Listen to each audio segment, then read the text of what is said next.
I read every single translation in the YouVersion Bible app. And you're probably thinking, hey, LT, that's a lot of translations. I know, it is. But I did it for the Like the World community.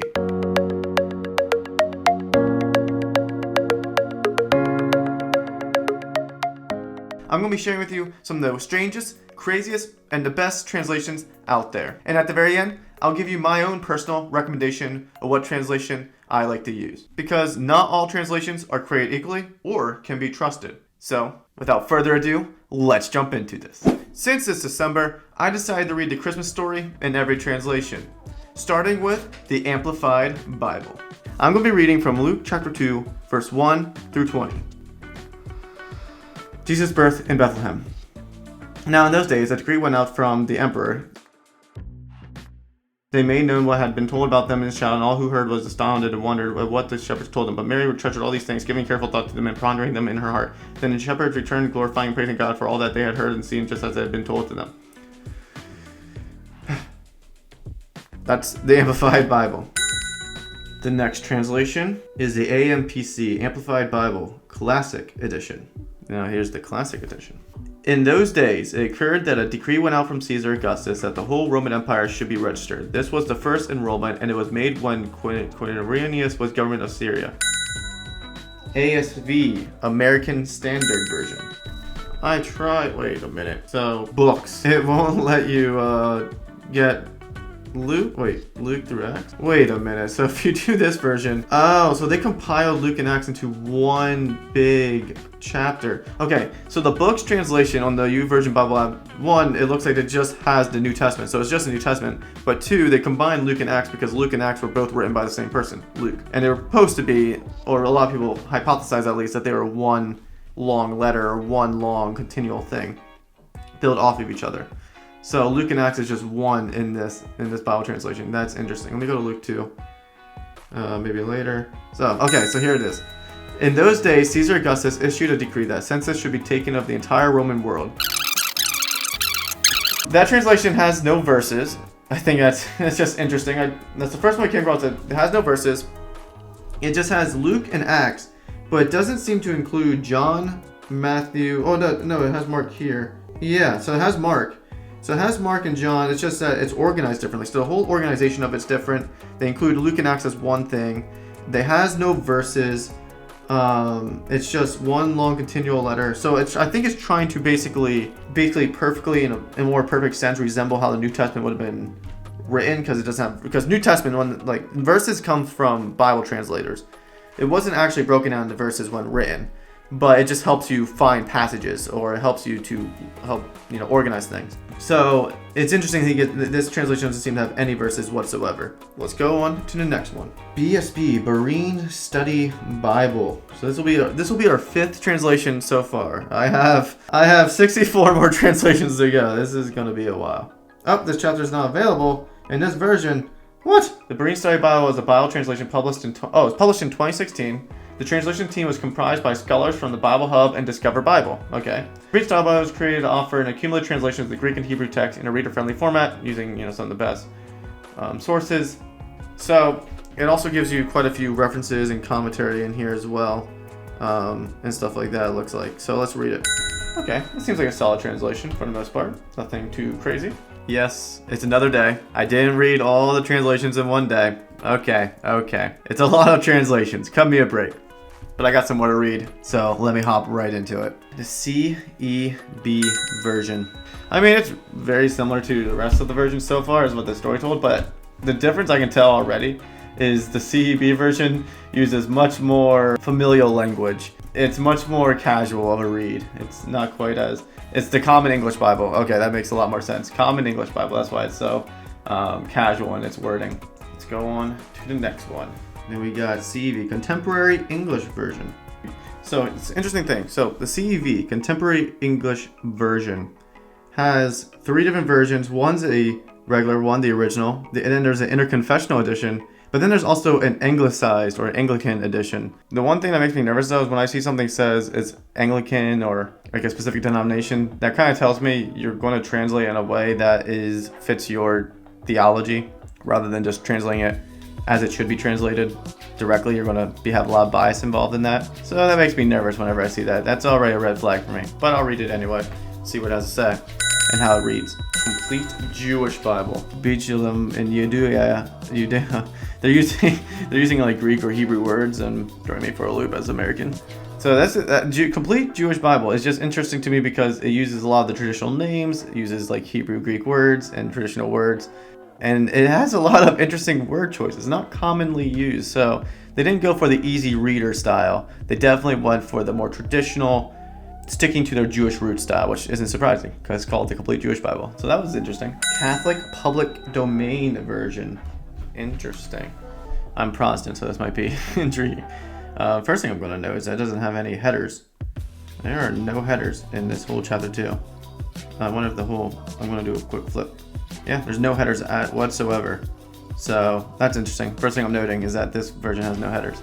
So far, the encouraging thing is that all these translations are sticking to the same story details, the locations, birth, and the wording is different, but the message is the same. That is encouraging. I'm glad they are all sticking to. They all have the core tenets. That's important. We're over 10 at this point. Darby's translation, 1890. John Nelson Darby made the Darby Bible. The Darby Bible refers to the Bible as translated from Hebrew and Greek by John Nelson Darby. Man, what a legend. What a guy. It was made in 1890, so it probably doesn't have all the up-to-date manuscripts that we have today, so probably not the most accurate or reliable, but it exists. I'm going to read it. The Dowie Rhymes Colonel Revision, 1752. A lot of the versions that I think, if they haven't been updated since like 1752 or 1890 stuff, might not be. I'm not saying they're inaccurate. I'm not saying they don't translate the message well. They capture, like all these versions, capture the message well. And Christianity is incredible in the sense that the Bible, we have manuscripts going all the way back to like the first generation of the disciples, and like the Bible is very historically reliable in that regard. As far as manuscripts go, it's very reliable, and we know with confidence what the Bible says. Again, these older translations are accurate in message most of the time, but they're not taking in context some recent manuscript discoveries that we have that are even more reliable or better than some of the ones they would have had available to them at that point. And also, it's just older language, so it's sometimes hard to read. Easy. So Joseph went to his hometown Bethlehem. He was living in the town of Nazareth in Galilee. Bethlehem was in Judea. King David had been born there, so Bethlehem was called the town of David. Joseph belonged to the family of David. That's why he went to Bethlehem. Joseph took Mary with him so that the Romans could count them. She went because she had promised to marry him. She was pregnant. I can tell why this is called the easy English translation. It feels like I'm a toddler. I gotta admit, a lot of these translations I've never heard of, never even knew they existed, so this is just new. This is just a learning experience for me about how many translations there really are out there. Easy to read version. That's what that stands for. ERV stands for easy to read version. It was very simple. It wasn't quite as bad as the easy translation, but it was still very simple. I like something that's a little bit more meaty, I guess. But there is always a place for simpler reads.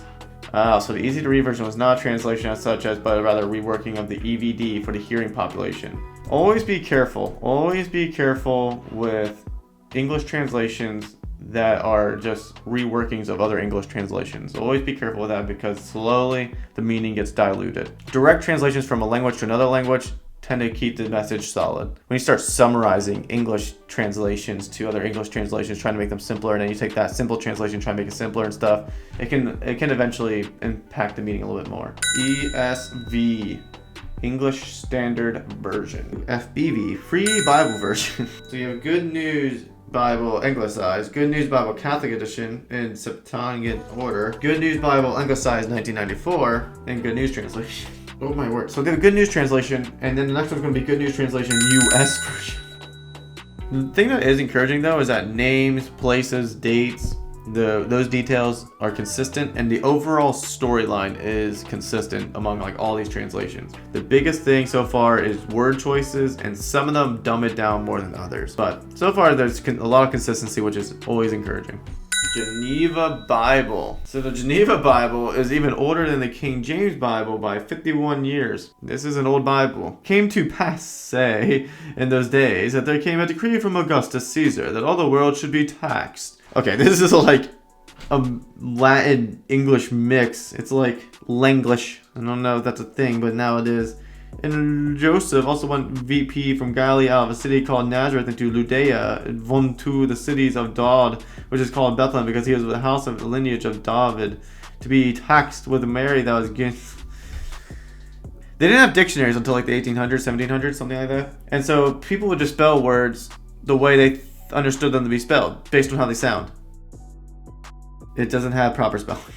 God's Word, GW. You know, it's really popular for all these English translations to say, we're using contemporary language, easy to understand language. I mean, thank you. But at the same time, I care more about accuracy than I do necessarily the easiness of the language. You can use language that is easy to understand, or actually sentence structures that are easier to understand while still being accurate to the word. But it's just funny that always is their driving point here. The Gerald War Cornish St. Paul from the Trenches 1916 is not working. So both DWC versions don't have Luke 2 apparently. I don't know why, but apparently they don't. So whatever. We're going to move on from that. Holman Christian Standard Bible, HCSB.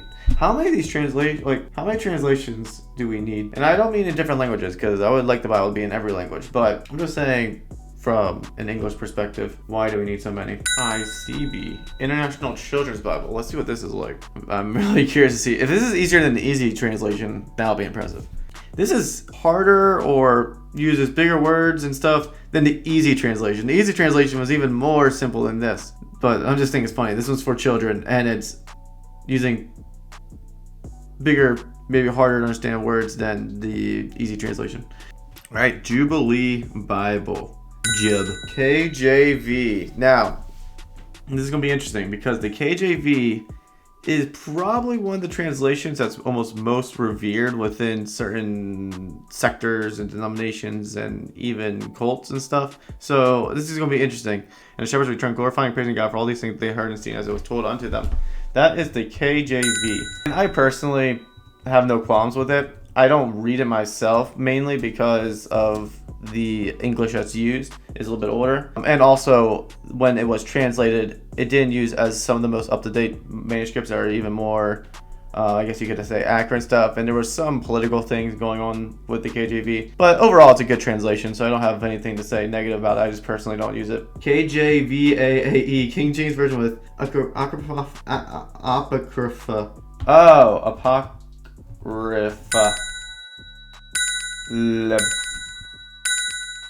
So, fun fact. The MP 1650 is just for Psalms. Wait, what is this? And now I'm intrigued. MP 1781, Scottish metrical paraphrases, 1781. So these are paraphrases. So these aren't actually like translations, they're just paraphrases. Okay. While humble shepherds watched their flocks in Bethlehem's plains by night, an angel sent from heaven appeared and filled the plains with light. Fear not, he said, for sudden dread has seized their troubled mind. Glad tidings of great joy I bring to you and all of mankind. To you in David's town this day is born of David's line the Savior who is Christ the Lord, and this shall be the sign. The heavenly babe you there shall find, to human view displayed, all meanly wrapped in swaddling bands and in a manger laid. Thus spake the seraph, and the forthwith appeared a shining throng of angels praising God, and thus addressed their joyful song. All glory be to God on high, and to the earth be peace. Goodwill is shown by heaven and men, and never more shall cease. It's not a good translation, but a good poetic paraphrase of the story. The Message. Here's another paraphrase. The Message doesn't claim to be a translation, but I understand it claims to be a paraphrase. But let's just see. Let's see how much of a paraphrase the Message is. There's a lot of criticism about the Message. I actually haven't really read it, so let's see what this says. I can already see they're clumping together verses, so 1 to 5, 6 to 7. It's not a direct translation. They were terrified. The angel said, "Don't be afraid. I'm here to announce a great, joyful event that's meant for everybody. Worldwide." Okay. All right, that's, I mean, I'm not saying I disagree with the statement. It's just, that's not a translation. That's definitely a paraphrase.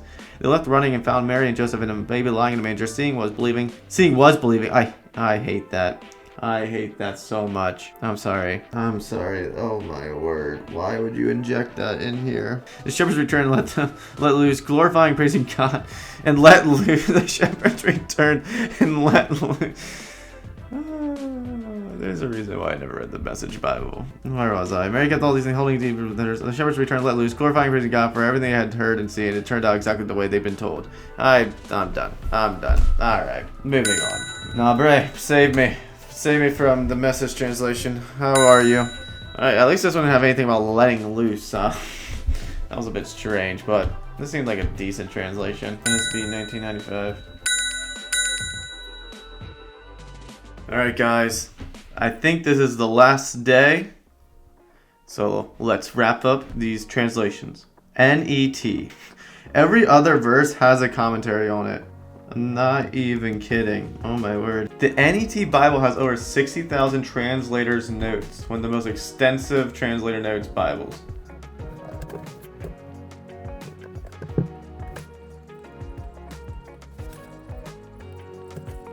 The Orthodox Jewish Bible. Ooh, this might be interesting. Shetel. Now, Yosef also went up from the Galilee from the Shetel, Nazareth, and Jewish. I'm not able to read most of these words, guys. I'm sorry. The Passion Translation. An extremely controversial translation. Let's see how it sounds. It obviously uses a lot of very strong adjectives and verbs to translate every word to make it more interesting, more entertaining, and more engaging. I know there's a lot of skepticism about this translation simply because the person kind of claimed that they also had their own sort of revelation while translating, so they seem to input a lot of their own theology into verses and say things that weren't actually in the original text. This is the last one in the YouVersion app. And it came to pass in those days there went forth a decree from Caesar Augustus that all the world be enrolled. That is the last translation. The Hawaiian Pidgin Bible, which is well known for its just odd sort of phrasing. So, Luke 2 in the Hawaiian Pidgin HWP translation.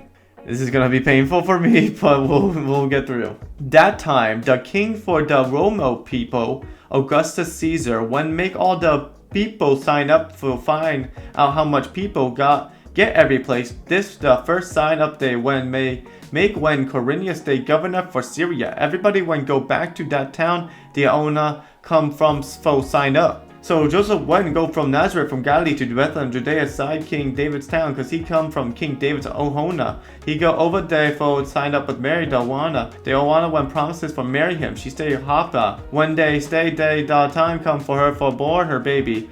She went born, she her number one boy. Wrap him up inside some cloths and lay him still down inside one thing for hold of the cow's food, cause no more room for them in the small hotel. That night, over there inside of the fields, get sheep farmers taking care of the sheeps. Right then and there, one angel messenger guy from the boss up there inside the sky from by them.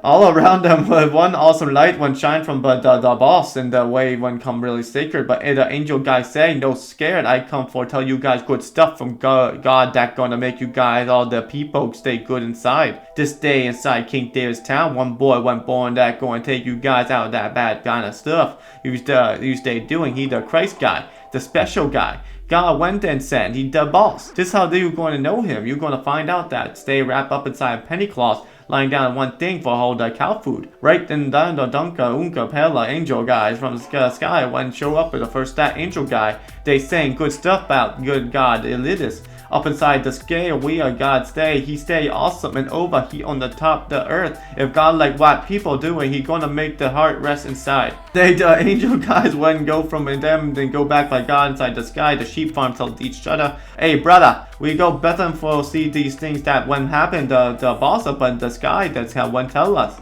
So they run and find Mary and Joseph and the baby stay there lying down inside onto the full of the cow's food. When they say the baby, they tell everybody what the angel guys want to say about this boy.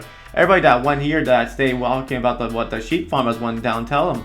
But Mary one put all these things inside her heart and think plenty how special they stay. The sheep farms one go back and they tell everybody how God stay plenty good at awesome because all that stuff they wanna hear was just like the angel guy wanted to tell them. Apparently this translation was made for, as its name implies, for the like native Hawaiian people who had spoke basically broken English and a mixture of I think what they used to speak in Hawaii before the United States took it over. So like I think it's a mixture of like their language and English combined, and that's why it sounds so strange. But yeah, that's the Hawaiian Pidgin version, which is always has intrigued me, just based on how it's based on the wording. as you can tell, it's very unique. So those are about, so that was over 50 different Bible translations. Now I'm going to cut to me later when I'm a little bit more refreshed and a little bit more focused to give you my concluding thoughts. Shoot over to that. After doing this challenge, there are 2 takeaways I have. 1, there are a lot of translations out there in the English language. But 2, they remain relatively consistent on the main core tenets and the overarching story of at least what I read. I cannot say the entirety of all of them are as consistent as what I've read in the Christmas story, but as far as the Luke 2 passage goes, they are very consistent with one another, which should be encouraging for a lot of Christians who may read a lot of different translations within the English version, knowing that you're still getting the same message from the Bible as you are from your fellow friend or Christian who is reading a different version or a different translation. The message is very consistent. But what translation do I use and would I recommend? I personally read the ESV, and there's a few reasons for that. 1, I know that a lot of scholars went to the creation of the ESV version. 2, it's a word-for-word translation, and I typically trust those the most. And 3, it's relatively recent. I think in 2016 it was updated or so. It has familiar language with English, so it's pretty easy to read, easier to read than like the KJV. But at the same time, it's not really dumbed down. It still uses precise words that aren't quite like the easy translation. So those are my takeaways and my recommendation. Let me know in the comments down below what translation you read or what your thoughts are on the different translations in the YouVersion Bible. And as always, if you enjoy this video, leave a like, comment, and subscribe, and join the Light the World community. Now, friends, go out there and light the world yourselves.